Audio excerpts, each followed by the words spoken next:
સૌને નમસ્તે। જીવ વિજ્ઞાન પ્રકરણ 1 સજીવોમાં પ્રજનન, જેની અંદર છેલ્લે આપણે ચર્ચા કરી હતી લિંગી પ્રજનન વિશે। ત્યારબાદ આપણે જોયું હતું ઋતુકીય સંવર્ધકો અને સતત સંવર્ધકો કોને કહેવામાં આવે છે। એના પછી આપણે ચર્ચા કરી લિંગી પ્રજનનની અંદર ભાગ ભજવતા તબક્કાઓ અથવા તો લિંગી પ્રજનનની ઘટનાઓ, જેની અંદર મુખ્યત્વે 3 તબક્કા જોવા મળે: પૂર્વફલન, ફલન અને પશ્ચફલન। જેમાં આપણે પૂર્વફલનની શરૂઆત કરી હતી। પૂર્વફલન કોને કહેવામાં આવે છે? તો કે નરજન્યુઓ અને માદાજન્યુઓનું જોડાણ થઈ અને ફલનની પ્રક્રિયા થાય પહેલાંની જે ઘટના છે એને પૂર્વફલન તરીકે ઓળખવામાં આવે છે। એની અંદર ફરીથી 2 ભાગ છે, જન્યુજનન અને જન્યુવહન। જન્યુજનન કોને કહેવામાં આવે છે? તો કે જન્યુના નિર્માણની જે પ્રક્રિયા છે એને જન્યુજનન તરીકે ઓળખવામાં આવે છે। તો વિદ્યાર્થી મિત્રો, અહીંયા સુધી આપણે છેલ્લે વાત કરી હતી। હવે આજે આપણે આગળ વાત કરીએ સજીવોમાં જાતીયતા વિશે।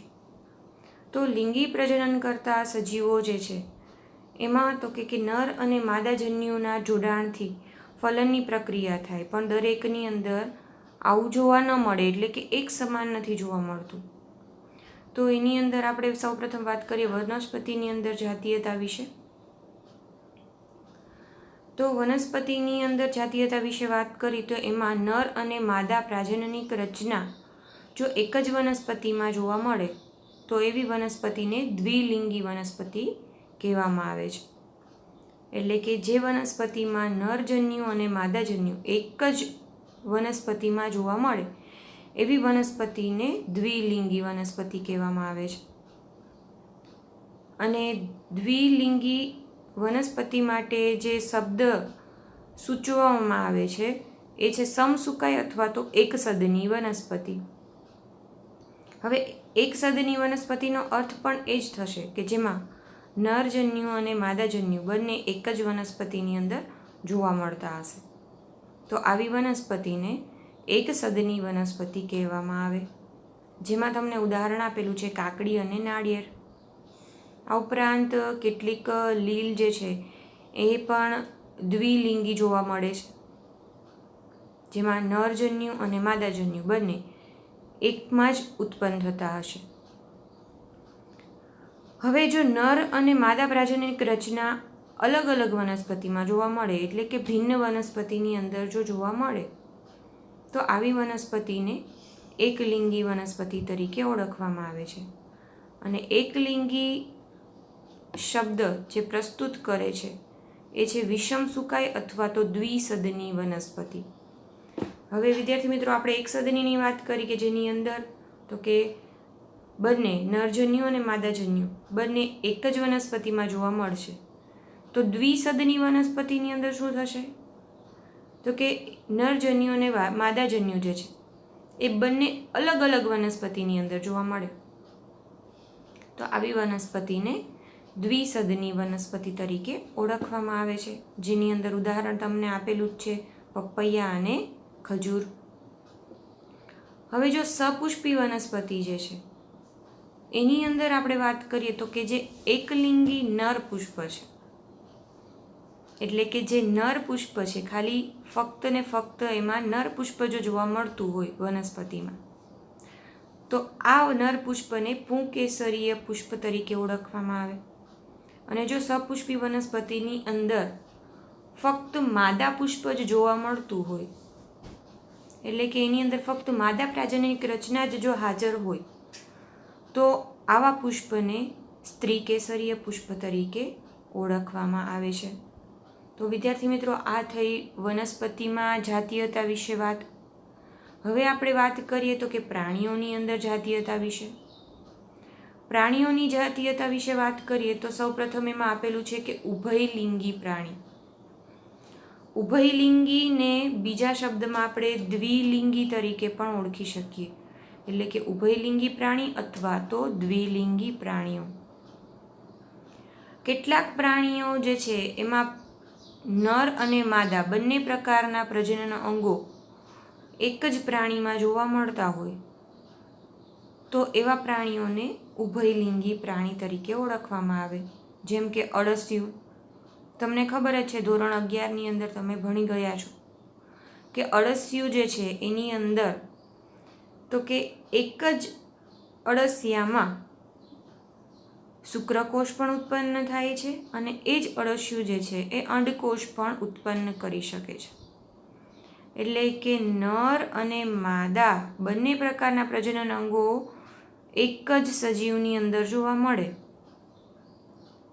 તો આવા સજીવને ઉભયલિંગી પ્રાણી અથવા તો દ્વિલિંગી પ્રાણી તરીકે ઓળખવામાં આવે છે.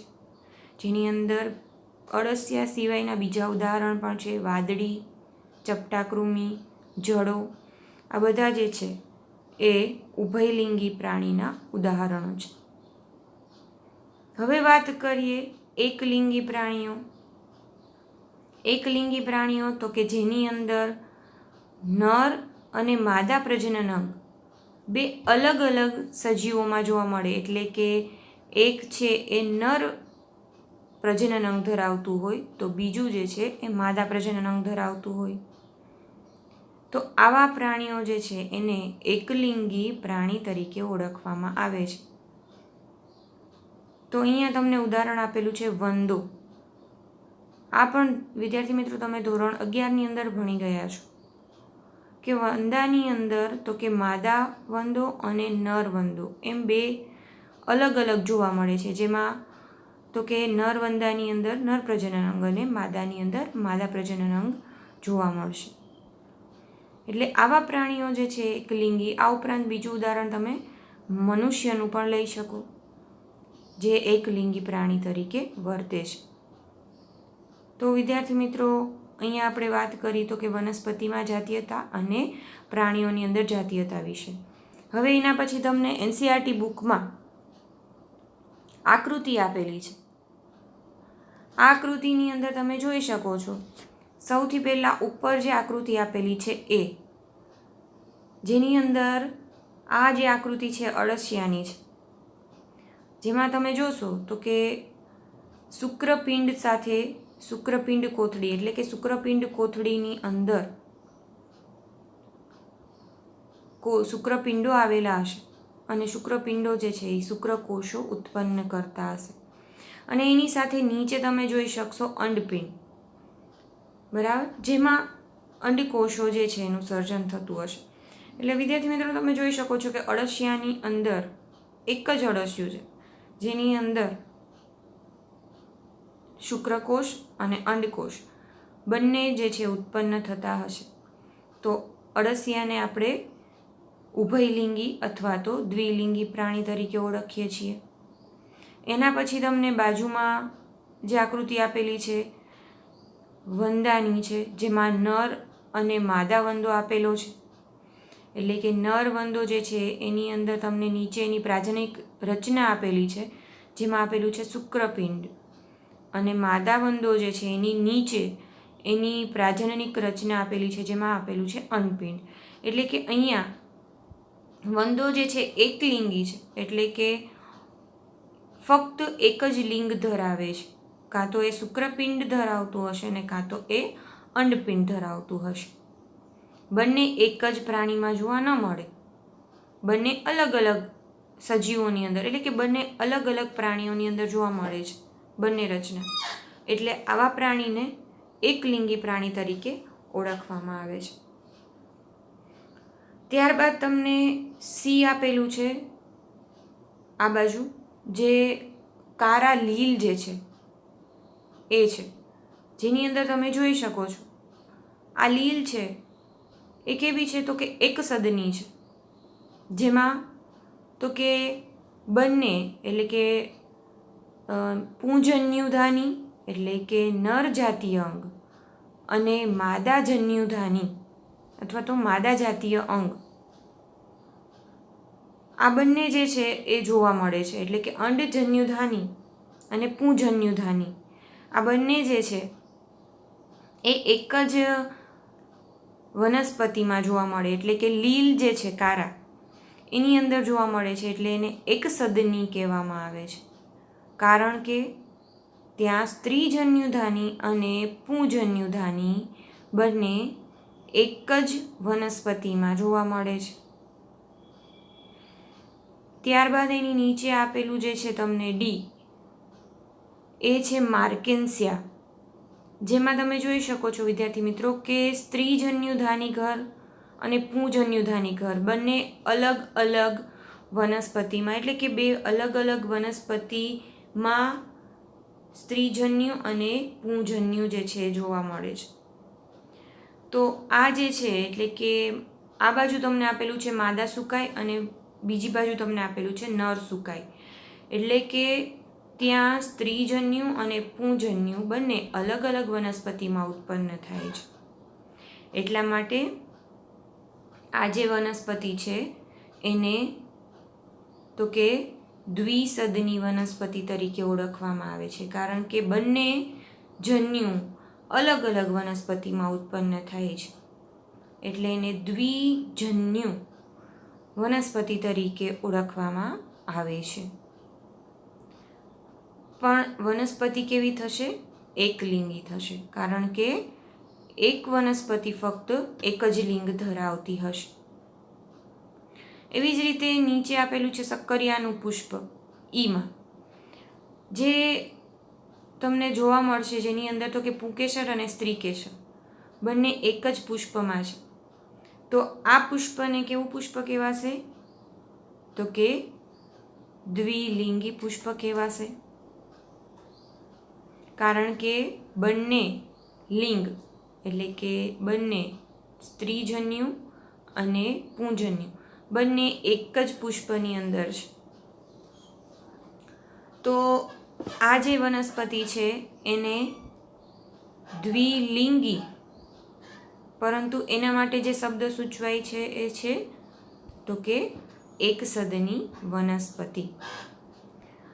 તો વિદ્યાર્થી મિત્રો, અહીંયા આપણે જાતીયતા વિશે વાત કરી, જેની અંદર આપણે ઉદાહરણ સાથે સમજ્યું કે વનસ્પતિની અંદર જાતીયતા કઈ રીતે અને પ્રાણીઓની અંદર જાતીયતા જે છે એ કઈ રીતે જોવા મળે છે. હવે આગળ આપણે ચર્ચા કરીએ તો કે જન્યુ નિર્માણ દરમિયાન કોષ વિભાજનની પ્રક્રિયા. તો સૌપ્રથમ આપણે જોઈએ તો જન્યુઓ જે છે જે ઉત્પન્ન થાય છે એ હંમેશા કેવા હશે? તો કે એકકીય હશે. પરંતુ જેમાંથી સર્જાય છે એટલે કે જેમાંથી જન્યુ ઉત્પન્ન થાય છે એવા પિતૃઓ જે છે એ વનસ્પતિ દેહ કાં તો એકકીય પણ હોઈ શકે અથવા તો દ્વિકીય પણ હોઈ શકે, એટલે કે N પણ હોઈ શકે અથવા તો 2N પણ હોઈ શકે. પરંતુ એમાંથી જે જન્યુ ઉત્પન્ન થાય છે એ કેવા હશે? એકકીય હશે. પરંતુ જે પિતૃદેહ છે વનસ્પતિનો એ કેવો હોઈ શકે? વનસ્પતિ અથવા તો પ્રાણી કોઈ પણ સજીવનો પિતૃદેહ જે છે એ કાં તો એકકીય હશે અને કાં તો દ્વિકીય હશે. તો તમને અમુક ઉદાહરણ આપેલા છે કે જેની અંદર એકકીય પિતૃદેહ હશે, તો કે મોનેરા છે, ફૂગ છે, લીલ છે, દ્વિઅંગી વનસ્પતિ છે. આ બધા જે છે એ તો કે એકકીય વનસ્પતિ દેહ જોવા મળે છે. તો એનો જો એકકીય વનસ્પતિ દેહ હશે તો વિદ્યાર્થી મિત્રો તમને ખબર જ છે કે એ સમવિભાજન દ્વારા જ જન્યુઓનું નિર્માણ કરશે. અને બીજું તમને આપેલું છે કે ત્રિઅંગી વનસ્પતિ, અનાવૃત બીજધારી, આવૃત બીજધારી વનસ્પતિ અને મનુષ્ય, જેની અંદર તો કે એનો જે પિતૃદેહ હશે એ દ્વિકીય જોવા મળશે. તો જો પિતૃદેહ જે છે એ દ્વિકીય હશે તો એ અર્ધીકરણ દ્વારા જન્યુઓનું નિર્માણ કરતા હશે. એટલે કે વિદ્યાર્થી મિત્રો, જેમાં પિતૃદેહ એકકીય હશે એની અંદર જન્યુઓનું નિર્માણ સમવિભાજન દ્વારા થતું હશે, અને જેની અંદર પિતૃદેહ જે છે એ દ્વિકીય હશે એની અંદર તો કે જન્યુઓનું નિર્માણ કોના દ્વારા થતું હશે? તો કે અર્ધીકરણ દ્વારા થતું હશે. અને અર્ધીકરણને અંતે રંગસૂત્રનું એક જ જૂથ જે છે એ દરેક જન્યુઓની અંદર દાખલ થતું હશે, એટલે કે 2n અર્ધીકરણ બાદ રંગસૂત્ર જે છે એ n બને છે. તો અહીંયા તમને કોષ્ટક આપેલું છે તમારી બુકમાં, જેની અંદર તમને આપેલું છે કેટલાક સજીવોમાં નર એટલે કે કેટલાક સજીવોમાં જન્યુ માતૃકોષમાં રંગસૂત્રની સંખ્યા દ્વિકીય 2n અને જન્યુ એટલે કે જે પિતૃદેહમાંથી ઉત્પન્ન થઈ અને અર્ધીકરણ પામે છે એવા જન્યુ એકકીય n રંગસૂત્રની સંખ્યા. તો એમાં અમુક તમને આપેલી છે, પણ અમુકમાં તમને ખાલી જગ્યાઓ આપેલી હશે. તો અહીંયા આપણે દરેક વિશે વાત કરીએ તો મનુષ્યની અંદર તો કે એના માતૃકોષમાં રંગસૂત્રની સંખ્યા 46, તો એના જન્યુમાં રંગસૂત્રની સંખ્યા કેટલી હશે? એનાથી અડધી, એટલે કે 23. ઘરમાખી છે એની અંદર તો કે જન્યુ માતૃકોષમાં 12, તો એના જન્યુની અંદર કેટલી થશે? એનાથી અડધી 6.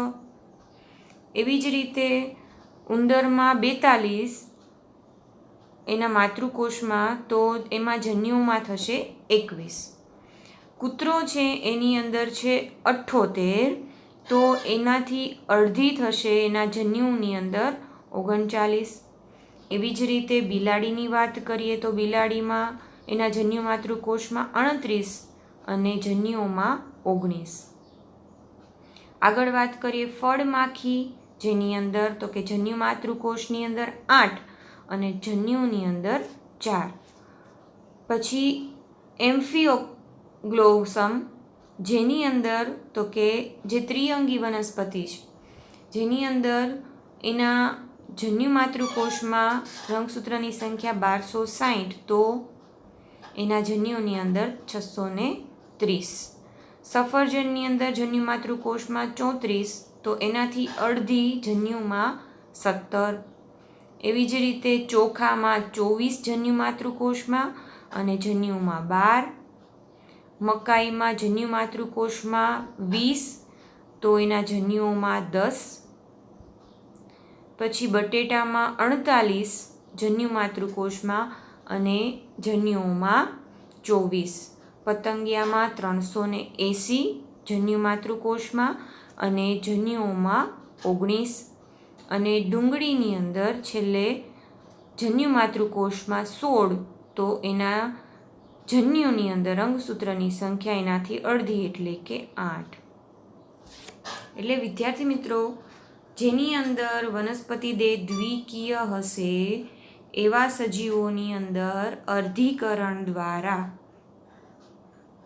જન્યુઓનું નિર્માણ થતું હશે, એટલે એના જન્યુ માતૃકોષ જે છે એની અંદર રંગસૂત્રની સંખ્યા જેટલી હશે એનાથી અડધી સંખ્યા એના જન્યુઓમાં જોવા મળશે. હવે આગળ આપણે વાત કરીએ પૂર્વફલનનો બીજો ભાગ, એટલે કે જન્યુવહન.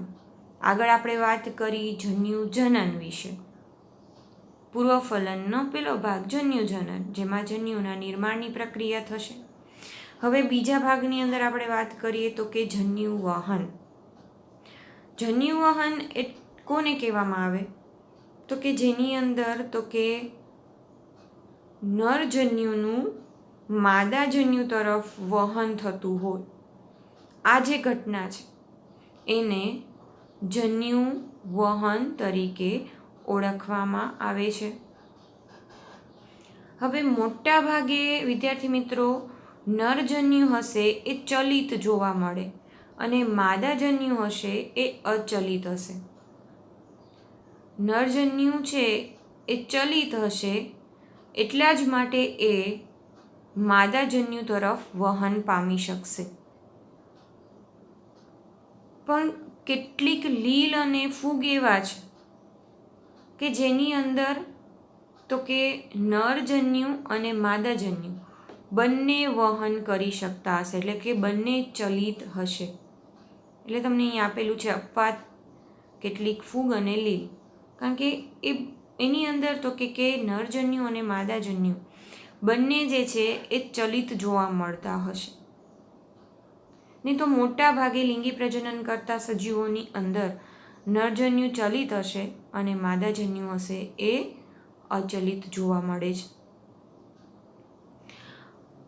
લિંગી પ્રજનન કરતા સજીવો જે છે એની અંદર તો કે જે લીલ છે, દ્વિઅંગી છે, ત્રિઅંગી છે, એની અંદર તો કે જે નરજન્યુનું વહન છે એ પાણીના માધ્યમ દ્વારા થતું હશે. પાણી જે છે એ નરજન્યુને માદાજન્યુ તરફ વહન કરાવતું હશે. પરંતુ ઘણા સજીવો જે છે એની અંદર તો કે નરજન્યુ છે એ મોટા ભાગે તો કે માદાજન્યુઓ સુધી પહોંચી શકવામાં સક્ષમ નથી બનતા. એટલે કે બધા જ જેટલા નરજન્યુ ઉત્પન્ન થાય છે એ બધા જ નરજન્યુ માદાજન્યુ તરફ વહન કરી શકવાની ક્ષમતા નથી ધરાવતા. એટલે કે બધા જ નથી પહોંચી શકતા માદાજન્યુ તરફ.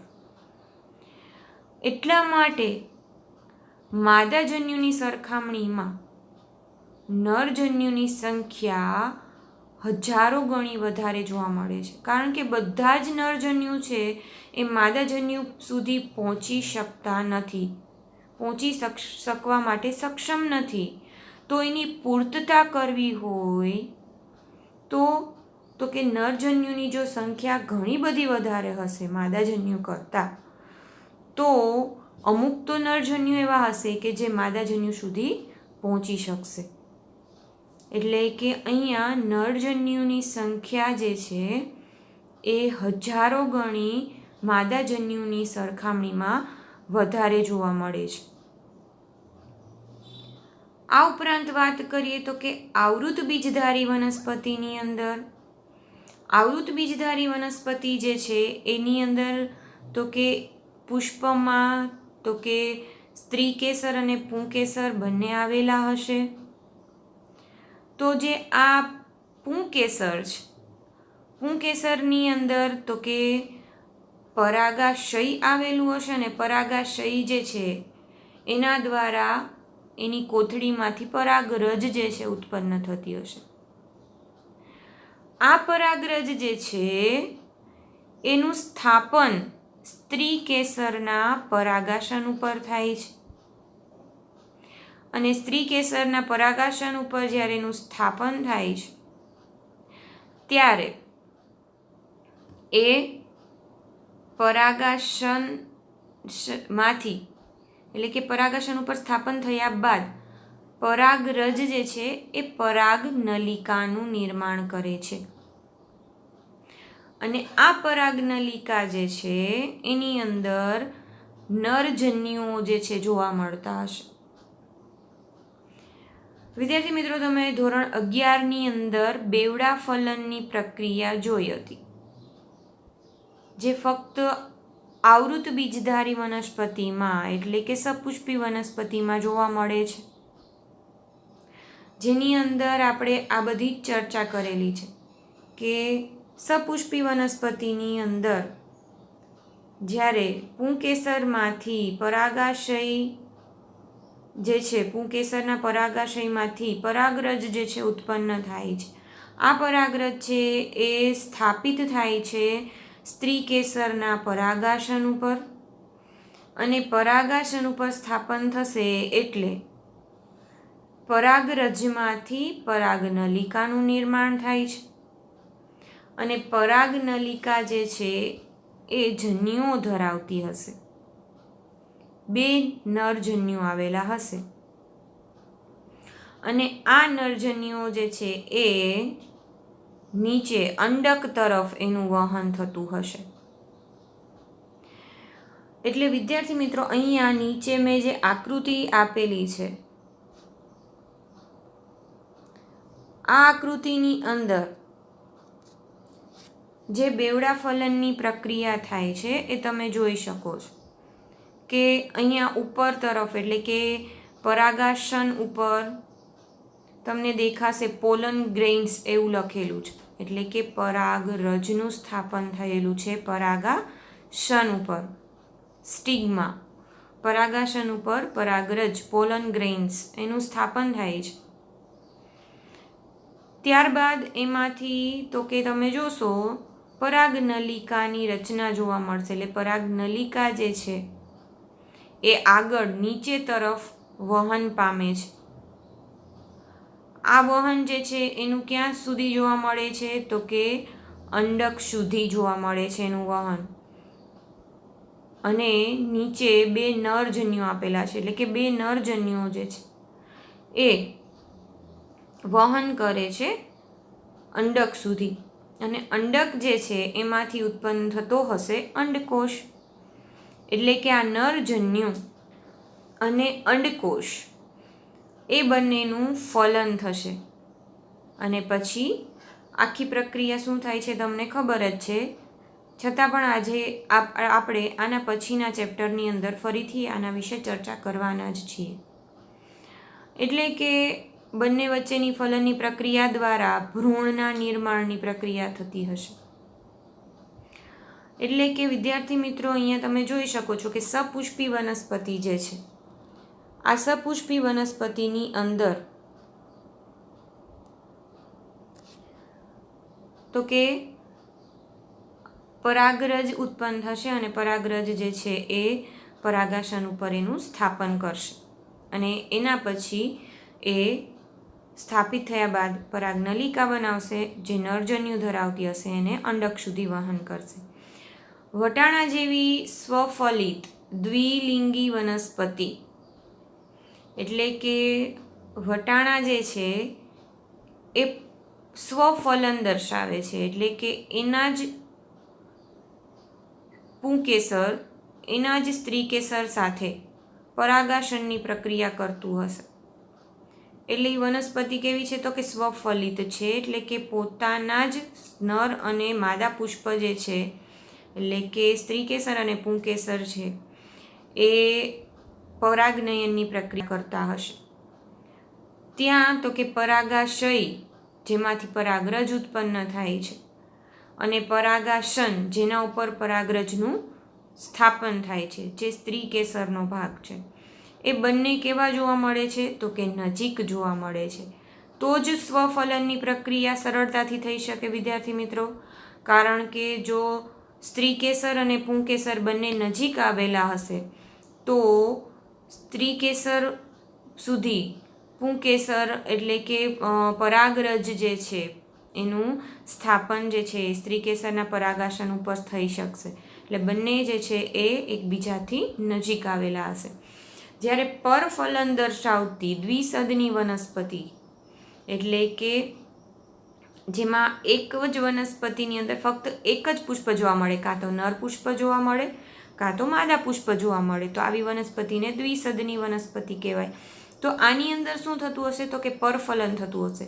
કારણ કે એ જ વનસ્પતિ જે છે એના જ પુષ્પ સાથે ફલન નહીં કરે, પરંતુ જ્યારે નર પુષ્પ એક વનસ્પતિનું હશે એ બીજી વનસ્પતિના માદા પુષ્પ સાથે ફલનની પ્રક્રિયા દર્શાવતું હશે.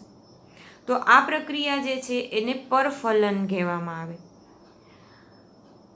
એકલિંગી પ્રાણી જે છે એમાં જન્યુ વહન જોઈએ તો કે નરજન્યુ છે એ માદાજન્યુ સ્વતંત્ર રીતે જુદા જુદા સજીવોની અંદર સર્જાય. એટલે કે આપણે આગળ પણ વાત કરીએ એકલિંગી પ્રાણીઓ, જેની અંદર તો કે પ્રાણીઓની અંદર જે નરજન્યુ છે એ અને માદાજન્યુ છે એ બંને અલગ અલગ સજીવોમાં સર્જાય છે. જેમ કે આપણે વાત કરી હતી વંદાની અંદર, નરવંદો જે છે એની અંદર તો કે શુક્રકોષો અને માદા છે એની અંદર અંડકોષો જે છે ઉત્પન્ન થાય. તો એની અંદર જે છે એમાં પણ તો કે જન્યુઓના વહનની જે ક્રિયાવિધિ છે એ અલગ અલગ વિકસાવવામાં આવેલી છે. એટલે કે ખાસ પ્રકારની ક્રિયાવિધિ જે છે એ જોવા મળે છે. એટલે કે દરેક સજીવોની અંદર વિદ્યાર્થી મિત્રો, એટલે જન્યુના વહનની જે પ્રક્રિયા છે એ અલગ અલગ પ્રકારે થતી જોવા મળે છે. વનસ્પતિની અંદર પણ આપણે વાત કરી કે અમુક લીલ છે, અમુક દ્વિઅંગી વનસ્પતિ છે, ત્રિઅંગી વનસ્પતિ જે છે એની અંદર તો કે નરજન્યુનું વહન પાણી દ્વારા થતું હશે. જ્યારે ત્રિઅંગી વનસ્પતિ, આવૃત બીજધારી, અનાવૃત બીજધારી વનસ્પતિ છે એની અંદર પણ અલગ અલગ માધ્યમ દ્વારા જન્યુઓનું વહન જે છે થતું જોવા મળે છે, જેની અંદર ખાસ કરીને આપણે સપુષ્પી વનસ્પતિની અંદર આગળ પણ જોવાના જ છીએ કે જન્યુઓનું વહન છે એ કીટકો દ્વારા પણ થતું જોવા મળે, પવન દ્વારા પણ થતું જોવા મળે. તો આમ તો કે જન્યુઓના વહન જે છે એ દરેક સજીવોમાં અલગ અલગ પ્રકારે થતું જોવા મળે છે. તો વિદ્યાર્થી મિત્રો, અહીંયા સુધી આપણે રાખીએ છીએ જન્યુઓના વહનની ક્રિયાવિધિ. હવે આગળ બીજી જે ઘટના છે એટલે કે લિંગી પ્રજનનનો બીજો તબક્કો ફલનની પ્રક્રિયા છે એના વિશે આપણે આગળ પછી વાત કરીશું નેક્સ્ટ લેક્ચરમાં. નમસ્તે.